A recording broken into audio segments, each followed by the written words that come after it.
हरि ओम।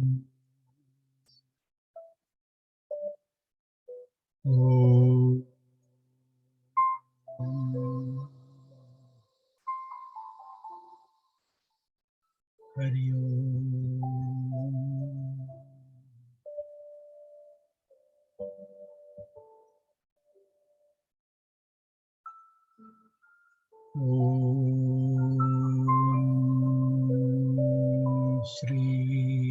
श्रीरंगम कलिशैलमञ्जनगिरिं शेषाद्रिसिंहाचलम् श्रीकूर्मं पुरुषोत्तमं च बदरीनारायणं नैमिषम् श्रीमद्वारवती प्रयागमधुरायोध्यादयां पुष्करम् शालग्रामगिरिं निशीव्यरमते रामानुजोऽयं मुनिः।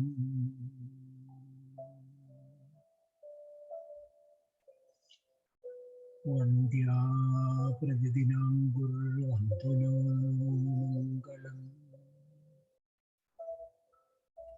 प्रातर्मङ्गलं प्रतिदिनमङ्गलं श्रीपादमङ्गलं श्रीरामानुजमङ्गलं सर्वेषां मङ्गलम्। हरि ओम्।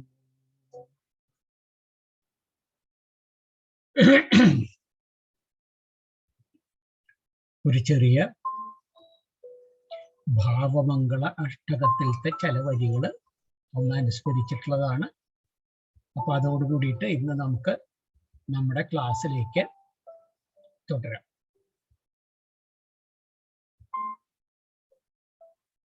അപ്പൊ നമ്മള് വിഷ്ണു സഹസ്രനാമത്തിലത്തെ ആദ്യം അത് ചൊല്ലാനുള്ളത് പഠിച്ചതൊക്കെ നമ്മൾ കേട്ടുപിടിച്ചിട്ടുള്ളതാണ്. നിങ്ങൾ അതിന്റെ വീഡിയോകളൊക്കെ കണ്ടിട്ടുണ്ടാവും. അപ്പൊ സഹസ്രനാമം ചൊല്ലാൻ പഠിച്ചു. ഇനി അതിന്റെ അർത്ഥങ്ങൾ കൂടി മനസ്സിലാക്കാനാണ് ഇപ്പോ ഈ ക്ലാസ്സുകൾ തുടർന്നുകൊണ്ടിരിക്കുന്നത്.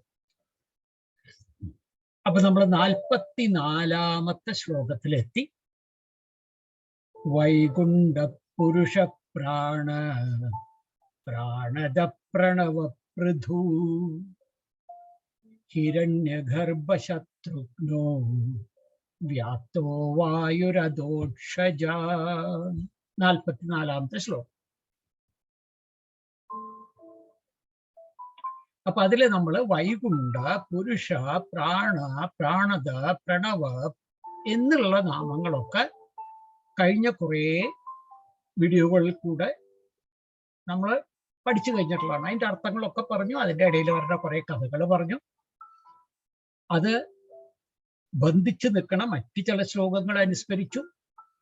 ഇനിയിപ്പോ ബാക്കിയുള്ള ഭാഗങ്ങളിലേക്കാണ് നമ്മൾ കടക്കുന്നത്. പൃഥു 44-ാമത്തെ ശ്ലോകം. അതിൽ വരുന്ന മറ്റൊരു നാമമാണ് പൃഥു. പൃഥു എന്ന് പറഞ്ഞു കഴിഞ്ഞാല് നമുക്ക് പെട്ടെന്ന് മനസ്സിലാവുന്ന കാര്യമാണ്. പൃഥ്വി, പൃഥ്വി എന്ന് പറഞ്ഞ ഭൂമി. അപ്പൊ അതിനോട് കണക്ട് ചെയ്തിട്ടാണ് ഞാൻ പറയുന്നത്. പൃഥു എന്ന് പറഞ്ഞാൽ നമുക്ക് വേണമെങ്കിൽ പ്രപഞ്ചം എന്നുള്ള അർത്ഥം. അപ്പൊ അതില് ഭൂമി പെടൂല്ലോ.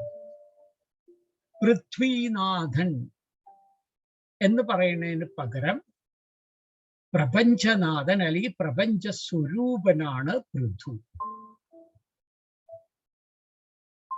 അപ്പൊ ഞാൻ നേരത്തെ ചൊല്ലിയത് നമ്മുടെ മംഗളശ്ലോകമായിട്ട് ചൊല്ലിയത് എന്തുകൊണ്ടാണ് അത് ചൊല്ലാൻ കാരണം എന്ന് പറഞ്ഞു കഴിഞ്ഞാല് ആ മംഗളശ്ലോകത്തിൽ തന്നെ 8-ാമത്തെ ഭാഗത്ത് വരണതാണ്.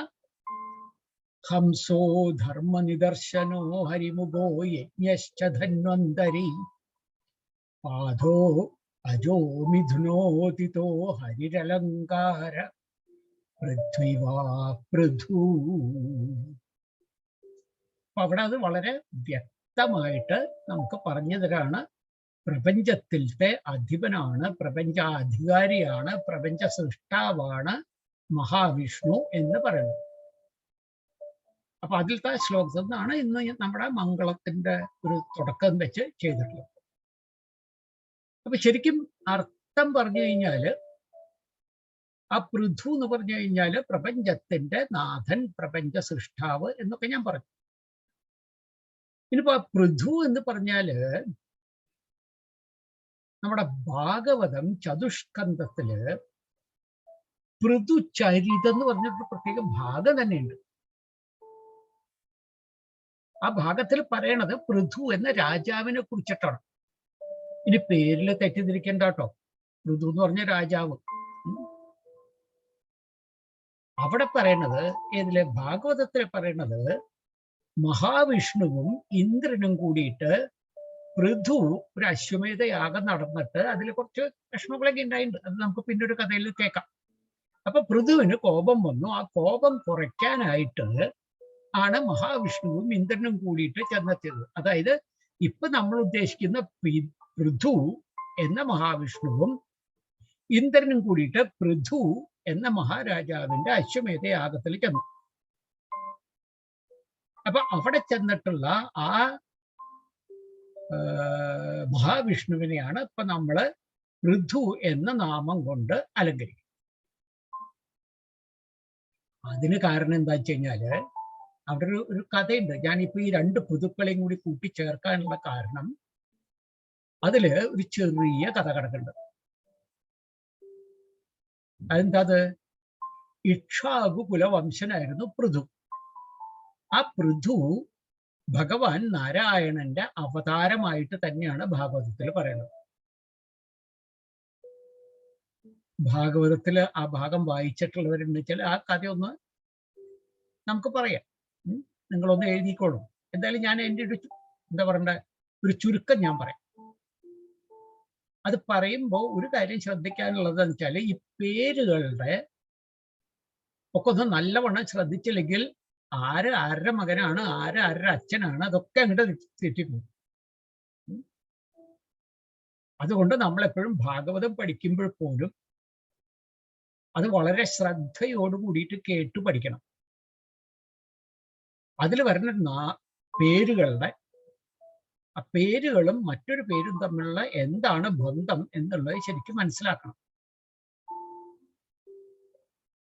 കാരണം ചില ഭാഗവതത്തില് ആര് പറഞ്ഞു എന്ന്, ഇപ്പൊ നമ്മള് ഗീത നോക്കുമ്പോ ആര് പറഞ്ഞു എന്നുള്ള നമുക്ക് ഇടയ്ക്കിടയ്ക്ക് അങ്ങനെ പറഞ്ഞുകൊണ്ടിരിക്കും. കൃഷ്ണ ഉവാച, ഗോവിന്ദ ഉവാച, അർജുന ഉവാച, സഞ്ജയ ഉവാച, അതെങ്ങനെ പറയുമ്പോൾ നമുക്കറിയാം ഓ ഇയാളാണ്. എന്നാൽ ഭാഗവതത്തില് കുറച്ചൊക്കെ കഴിഞ്ഞിട്ട് പെട്ടെന്ന് ആരോടാണ് പറയുന്നതെന്ന് നമുക്ക് മനസ്സിലാവുണ്ടാവും. കാരണം വെച്ചാൽ ആ ഇരിക്കണതിന്റെ ഇടയിൽ മറ്റൊരു കഥയിൽ പറയുന്നു, വേറെ ആരോ പറയുന്നു. അപ്പൊ അതുകൊണ്ടാണ് ഞാൻ പറയുന്നത് നാമങ്ങള്, പേരുകള് ആരാണ് അത് വിവരിക്കുന്നത് എന്നുള്ള കാര്യങ്ങളൊക്കെ ഒന്ന് ശ്രദ്ധ വെച്ചിട്ട് വേണം മുന്നോട്ട് പോകാൻ. പ്രത്യേകിച്ച് നമ്മൾ ഒരു ദിവസത്തിലല്ല ഈ കഥകൾ മുഴുവൻ പറഞ്ഞുണ്ടാക്കണം. ഓരോരോ ദിവസം ചെല്ലും തോറും ചിലപ്പോൾ പിന്നിലത്തെ ഒക്കെ പറഞ്ഞു. അപ്പൊ അതൊരു പ്രിക്കോഷൻ. അപ്പൊ നമുക്കിവിടെ പൃഥുവിന്റെ കഥയിലേക്ക് വരാം. രണ്ട് പൃഥു ഉണ്ട് കേട്ടോ, അതാണ് ഞാൻ പൃഥു എന്ന് പറഞ്ഞത്.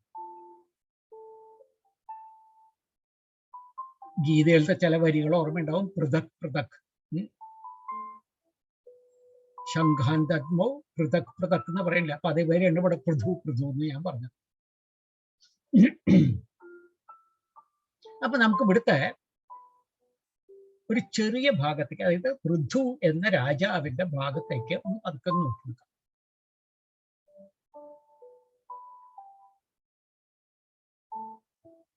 കഥ നല്ല രസമാട്ടോ. ധ്രുവൻ ആരാന്ന് ഞാൻ പറയണ്ടല്ലോ, അതല്ലെങ്കിൽ അതിന്റെ ധ്രുവന്റെ കഥയിലേക്ക് കൊണ്ടുവരും. ധ്രുവന്റെ മൂത്ത പുത്രനാണ് ഉൽക്കലൻ. ഉൽക്കലന് ഈ ജീവിതത്തിലൊന്നും വലിയ ഇഷ്ടമൊന്നും ഉണ്ടായിരുന്നില്ല, ഒരു വിരക്തിയായിരുന്നു. അപ്പൊ രാജ്യം ഭരിക്കേണ്ടത് ഉൽക്കലൻ ആണെങ്കിൽ പോലും ഈ ഒരു വിരക്തി കൊണ്ട് രാജാവൊന്നും ആവണ്ട വെച്ചു. എന്നിട്ട് അനിയന് രാജാവാക്കി തീരുമാനിച്ചു. വത്സരൻ എന്നാണ് അനിയന്റെ പേര്.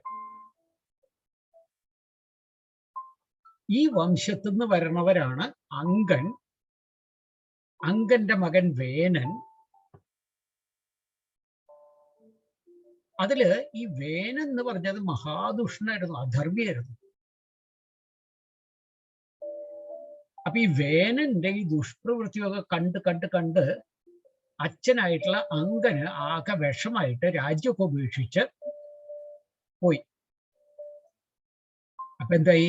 രാജാവില്ലാത്ത രാജ്യം അരാജകത്വത്തിൽ പെട്ടു. അപ്പൊ എന്താ ചെയ്യുക? അങ്കനെച്ചാൽ മകനായിട്ടുള്ളതാണ് ഈ വേനൻ. പിന്നെ ഒരു നിവൃത്തിയില്ലാണ്ട് ആചാര്യന്മാരും മുനിമാരും എല്ലാവരും കൂടിയിട്ട് വേനനെ തന്നെ അങ്ങോട്ട് രാജാവാക്കി അഭിഷേകം ചെയ്തു. വിചാരിച്ചത് കുറച്ചൊക്കെ റെസ്പോൺസിബിലിറ്റി കയ്യിൽ കിട്ടിയാൽ ചിലപ്പോൾ വേനൻ നന്നായാലോ, പോരാത്തതിന് മുനിമാർക്ക് കുറച്ചൊന്ന് ഉപദേശിച്ചു കൊടുക്കാൻ ചെയ്യാം. പക്ഷെ വേനൻ കേൾക്കണു. വേനൻ മുനിമാരും ആചാര്യന്മാരും ഉപദേശകന്മാരും മന്ത്രിമാരും പറയണതൊന്നും കേൾക്കില്ല. അവന്റെ ദുഷ്പ്രവൃത്തികൾ ഇങ്ങനെ കൂട്ടി വന്നു. പിന്നെ ഇപ്പൊ സഹി കെട്ടിട്ട് ഇനിയിപ്പോ എന്താ ചെയ്യുക? ഈ രാജാവിനെ എങ്ങനെയെങ്കിലും ഇല്ലാണ്ടാക്കണം. രാജാവാരാ? വേനൻ. അപ്പൊ അങ്ങനെ യാതൊരു നിവൃത്തിയില്ലാണ്ടായപ്പോ എല്ലാവരും കൂടി ചേർന്നിട്ട് ഹുങ്കാര മന്ത്രം കൊണ്ടാണ് വേനനെ കൊന്നത്. അപ്പൊ അതോട് കൂടിയിട്ട് അങ്കന്റെ വംശത്തിന് ശരിക്കും പറഞ്ഞ വംശം ഇല്ലാണ്ടായി, അല്ലെ? അപ്പൊ അവരെന്ത് ചെയ്തു? ഈ മുനിമാരൊക്കെ നല്ല മന്ത്രശക്തിയുള്ള മുനിമാരാണ്, നല്ല വേദങ്ങളൊക്കെ സിദ്ധന്മാരായിട്ട് മാറിയിട്ടുള്ളവരാണ്. അപ്പൊ അവരെന്ത് ചെയ്തു? ഈ വേനനെ വധിച്ചു എന്ന് ഞാൻ പറഞ്ഞല്ലോ. അപ്പൊ വേനന്റെ ശരീരഭാഗങ്ങൾ എടുത്തിട്ട് അതിനെ മഥനം ചെയ്തിട്ട് അതിൽ നിന്ന് ഓരോരോ രൂപങ്ങളെ ജീവനോടുകൂടി നിർമ്മിക്കാൻ തുടങ്ങി.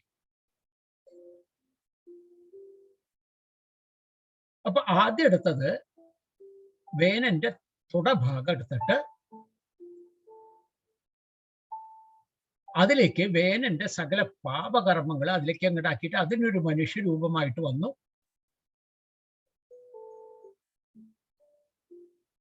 നിഷാദൻ. സാധാരണ അസുരന്മാരെ പോലെ തന്നെ, എന്നാൽ അത്ര ഉയരൊന്നുമില്ലാത്ത ഒരു ചെറിയ ഒരു വികൃത സ്വരൂപിയായിട്ട് വന്നതാണ് നിഷാദൻ. അവനിൽ നിന്നായിട്ടുള്ള വംശങ്ങളാണ് പിന്നെ നിഷാദ വംശം എന്ന് പറഞ്ഞത്. അപ്പൊ അവിടെ ഒരു വംശം നീങ്ങി നിന്നു. ഇനി നമുക്ക് മറ്റേക്ക് കിടക്കാം. അത് കഴിഞ്ഞിട്ട് എന്താ ചെയ്തതെന്ന് വെച്ചാൽ വേനന്റെ 2 കൈകളും എടുത്തിട്ട് മഥനം ചെയ്തിട്ട് അപ്പൊ അതിൽ നിന്ന് ഒരു പുരുഷനുണ്ടായി, ഒരു സ്ത്രീ ഉണ്ടായി. 2 കൈ എടുത്തിട്ടുണ്ട്. ആ കൈകള് ഏതാണെന്ന് ഞാൻ മുമ്പൊരിക്കല് വിശദീകരിക്കേണ്ടായിരിക്കും. ഏത് കൈ ആയിരിക്കും ഏതായിട്ട് മാറാന്നുള്ളത്. അപ്പൊ അതിൽ ഒരെണ്ണം പുരുഷനും ഒരെണ്ണം സ്ത്രീയുമായിട്ട് മാറി. ആ പുരുഷനാണ് ശ്രീഹരിയുടെ അവതാരമായിട്ടുള്ള പൃഥു. അപ്പൊ സ്ത്രീ ആരായിരിക്കണം? ലക്ഷ്മിയുടെ അംശമായ അർച്ചിസ്. അപ്പൊ 2 പേര്, പൃഥുവും അർച്ചിസും. അപ്പൊ ഇത് നടന്നു കഴിഞ്ഞപ്പോഴാണ് ഇതൊക്കെ ഇങ്ങനെ നടക്കുന്ന ഒരു ഭാഗത്തിട്ടോ. അപ്പൊ ഇവിടെ വേനൻ ഭരിച്ചിരുന്ന കാരണമായിട്ടുള്ള ദുർഭരണം കൊണ്ട് ഭൂമിയില് ഒന്നും തന്നെ ഇല്ലാതായി മാറി. ആഹാരവും കിട്ടാനില്ല, ഒക്കെ ഇല്ലാണ്ടായി. അപ്പൊ ഈ പൃഥു ശ്രീഹരിയുടെ അവതാരമായിട്ട് ഇപ്പോ ഉണ്ടായിട്ടുള്ള പൃഥു ജനിച്ചു എന്ന് പറയാൻ വയ്യ. അതുകൊണ്ടാണ് ഞാൻ ഉണ്ടായി എന്ന് പറഞ്ഞത്. പൃഥു രാജ്യഭാരം ആരംഭിച്ചപ്പോഴാണ് ജനങ്ങള് പ്രജകളൊക്കെ വന്ന് വിഷമം പറയാൻ തുടങ്ങി. ഇവിടെ നാട്ടിലൊന്നുമില്ല.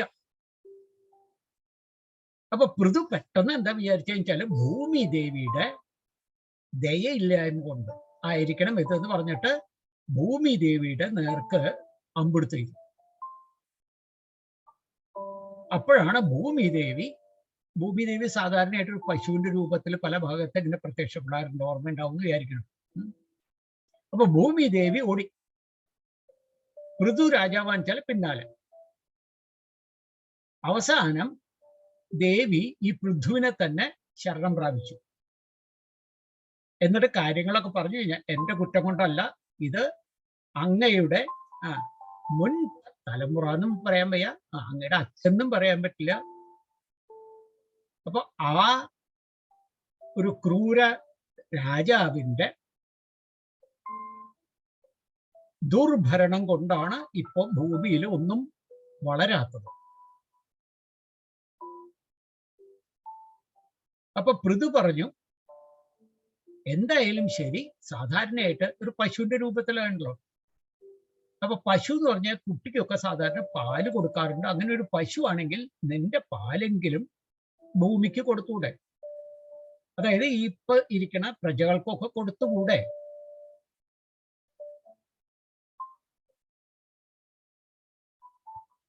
അപ്പോഴാണ് പൃഥുവിന്റെ ദേഷ്യം കൂടാൻ തുടങ്ങിയത്. കാരണം വെച്ചാൽ ഇതൊക്കെ കണ്ടിട്ടും ഭൂമി ദേവിയുടെ ഒരു എന്താ പറയണ്ട ദൈവം കാണിക്കുന്നില്ല.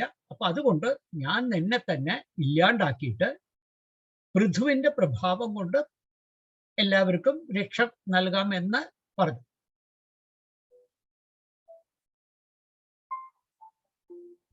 അപ്പോഴാണ് ഭൂമി ദേവിയുടെ കാര്യം പറഞ്ഞത്. ബ്രഹ്മാവ് എന്നെ സൃഷ്ടിച്ചപ്പോ തന്നെ ധാരാളം ബീജങ്ങള് എന്നിൽ നിക്ഷേപിച്ചിട്ടുണ്ട്. എന്ത് ബീജങ്ങള്? ഔഷധി, സസ്യ, പ്രാണി, അതിൻ്റെ ഒക്കെ ബീജങ്ങള് എന്നിൽ നിക്ഷേപിച്ചിട്ടുണ്ട്.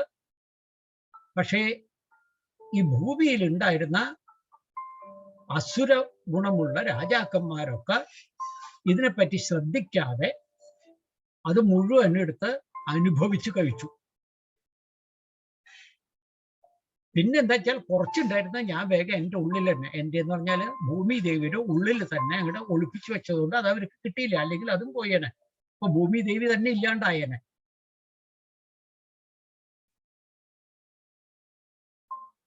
അതുകൊണ്ട് ആ ബാക്കി നിൽക്കുന്ന ബീജങ്ങള് അങ്ങ് ഈ പശുരൂപം ധരിച്ചിരിക്കുന്ന എന്നെ കറക്കാനായിട്ട് ആളിനെയും പാത്രമൊക്കെ കൊണ്ടുവന്നാൽ ഒരു വിധത്തില് നമുക്കത് ആ ബീജങ്ങൾ കൊണ്ട് ഭൂമിയെ വീണ്ടും സസ്യ ശ്യാമള സുന്ദരമാക്കി മാറ്റാൻ പറ്റും.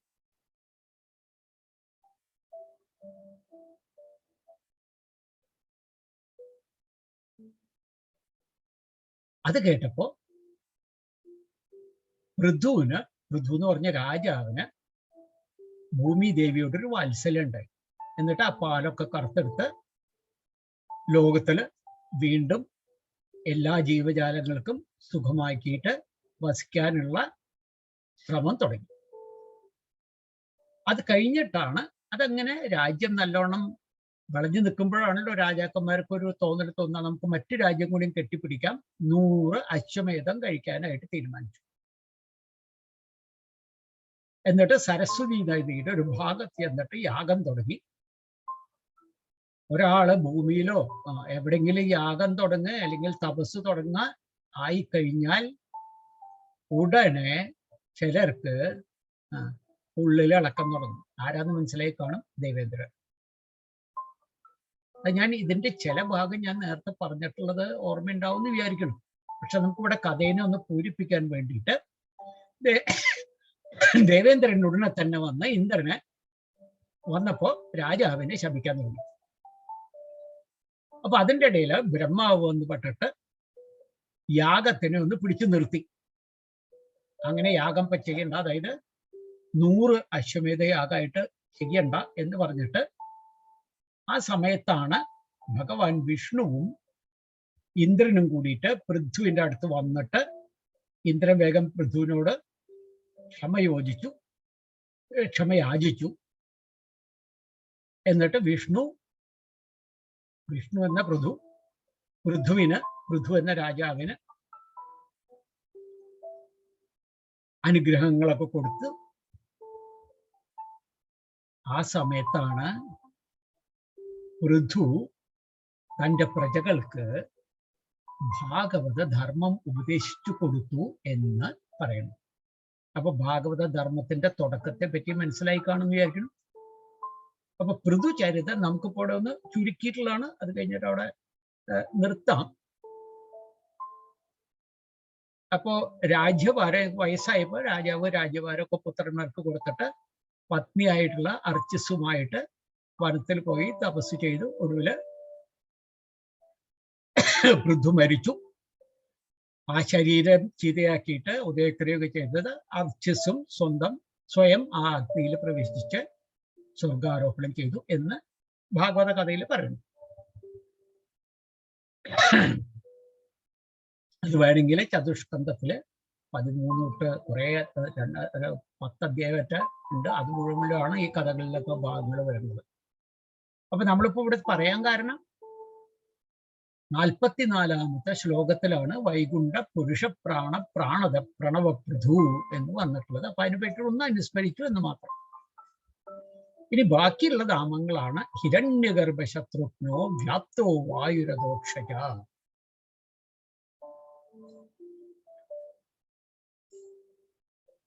ആ ഹിരണ്യഗർഭം എന്ന് പറഞ്ഞാല് ദൈവീക ഗർഭം എന്നൊരർത്ഥം.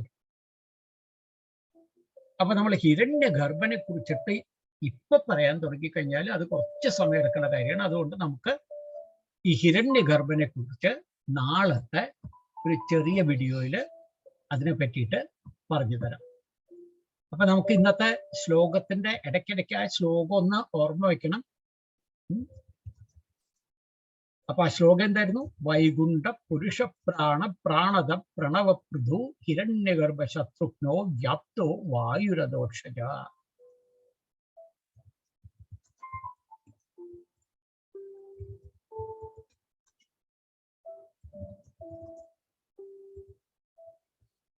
അപ്പൊ നമുക്ക് ഇന്ന് ആ വിഷ്ണു സഹസ്രനാമത്തിന്റെ വിശദീകരണം, ഒരു ഭാഗത്തിന്റെ വിശദീകരണം നമുക്കിപ്പോൾ ഇവിടെ നിർത്തിയിട്ട് അടുത്ത നാളെ അതിന്റെ ബാക്കിയുള്ള ഭാഗങ്ങളെ കുറിച്ച് പറയാം.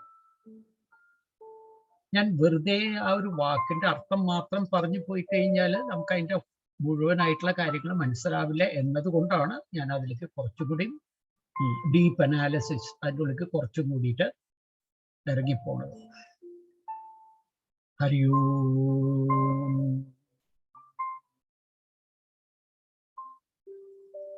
ഈശ്വരോ